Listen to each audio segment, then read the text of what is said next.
ህገወጡ የህወሓት ቡድን የጥቂት ግለሰቦችን ፍላጎት ለማሟላትና የሀገርን ታሪካዊ ጠላቶች አጀንዳ በማስፈጸም የህዝቡንም ጭቆና እያራዘመው ይገኛል። ይህም ቆሜለታለሁ ለሚለው የትግራይ ህዝብ ጭምር ያለውን ንቀት በተግባር የገለጠበት ነው። ህግ ስርዓት የሚባል ነገር የለም። አንድ ቡድን አለ። ያ ቡድን የራሱን ፍላጎት የቡድን ፍላጎት ይዞ የሚንቀሳቀስ የትግራይን ህዝብ እንደ ዕቃ እንደ ንብረት አድርጎ የሚያስብ በህግና በስርዓት የሚተዳደር ሳይሆን እሱ በፈለገ ጊዜ የሚያንቀሳቅሰው አይነት ዕቃ ነው። አሁን በዚህ ሰዓት በ27 ዓመት የስልጣን ቆይታው ያረካው የህወሓት ቡድን ከስልጣን ከተወገደበት ጊዜ ጀምሮ ደግሞ በርካታ ጥፋቶችን ሲፈጽም ቆይቷል። ወትሮም ቢሆን በሐሳብ የበላይነት የማመን ልማድ የለውምና በህዝብ ተገፍቶ ያጣውን ስልጣን በኃይል ለማስመለስ መሞከር ከጀመረ ሰንበትበት ብሏል። ህወሓት ሲፈጠር በሐሳብ የበላይነት የሚያምን አይደለም። ከፈጣጠሩ ጫካ ከገባ ጀምሮ የራሱ የሆነ ማኒፌስቶ አለው።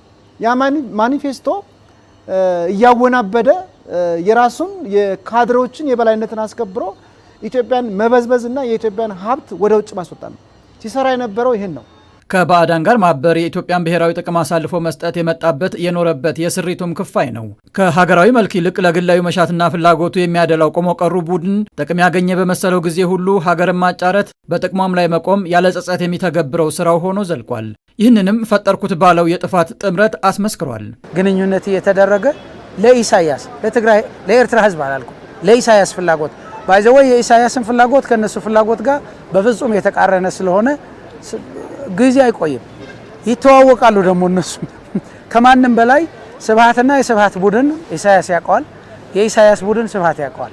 ጽምዶ የትብብር ማሳያ የዓላማ አንድነትም አይደለም። ይልቁንም ስለ ጥፋት የተጋመደ በደም የሚፈላለጉ ኃይሎች ለምናልባት አብረው የቆሙበት ጊዜያዊ ጥምረት እንጂ በዘመን መካከል እንኳን ያልተቀየረው ግብሩ አሁንም በህዝብ ላይ ሊቆምር ሀገርን ሊያደማ የመሽገር ያህልን በመጣበቅ ያልተቀደሰ ጋብቻው የጫጉላ ሽርሽር ላይ ነው። የትግራይን ህዝብ ለቁማር በማዘጋጀት የኢትዮጵያን ህዝብ የኢትዮጵያን ሉዓላዊነት በመድፈር ብቻ የሚደረግ እንቅስቃሴ እንዳለ ይታወቃል። ከግብጽ ጋር እየሰራ ከኤርትራ ጋር እየሰራ ከሌሎችም ሀገራት ጋር እየሰራ ኢትዮጵያ ውስጥ ያለውን የሰላም እጦት እያወቀ የሚቀጥልበት ትክክል ነው ብዬ አላስብም። ይህ የቡድኑ መርህ አልባ ጥምረት የትግራይን ህዝብ ለዳግም ስቃይ እየዳረገ ሆኗል። ለዚህም ነው የትግራይ ህዝብ የህገወጡን ቡድን የጦርነት ጉሰማ እየተቃወመ የሚገኘው። ከመሬ ወጣለን ደብረጽዮን የሚያደርገውን እያየ ነው። በግሉ ለተባበሩ መንግስታት ይጽፋል፣ ለሀገራት ይጽፋል። ይሄ ህገወጥ ከመሆኑም በላይ የኢትዮጵያን ሀገር ሉዓላዊነትን የጣሰ ነው። ተጋሩ ከዘንድሮ በላይ አንድ ሊሆኑ የሚችሉበት ጊዜ አለ ብዬ አላስብም። እናት ነው እያለቀሰች ያለችው። ወጣቶች አሁን ቤት አይኖሩም ብቻ ሳይሆን በየጫካ የራሳቸውን ምሽግ እየቆፈሩ እዛው ነው የሚያድሩት። ሲያስፈልጋቸው ደግሞ ወደ ሀገራቸው ወደዚህ መምጣት ብዙም ችግር የለም። አሁን እሱ ፈልጎት ያለው ይመስለኛል።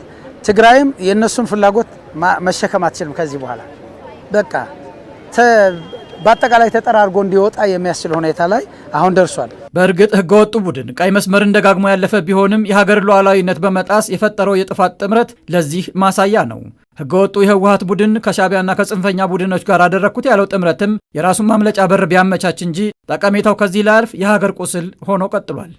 ሻዕቢያ ጋር ይገናኛል፣ አልቡርሃን ጋር ይገናኛል፣ ግብጽ ጋር ይገናኛል። እችም ለጊዜው ይሆናል። የትግራይ ህዝብ ያስወጣዋል። በእርግጠኝነት የኢትዮጵያ ህዝብ ድጋፍና የዓለም አቀፉ ማህበረሰብ ድጋፍ ይዞ ያስወጣዋል። ሲወጣ መውጫ በር ነው ይፈልጋ ያለው አለቃ።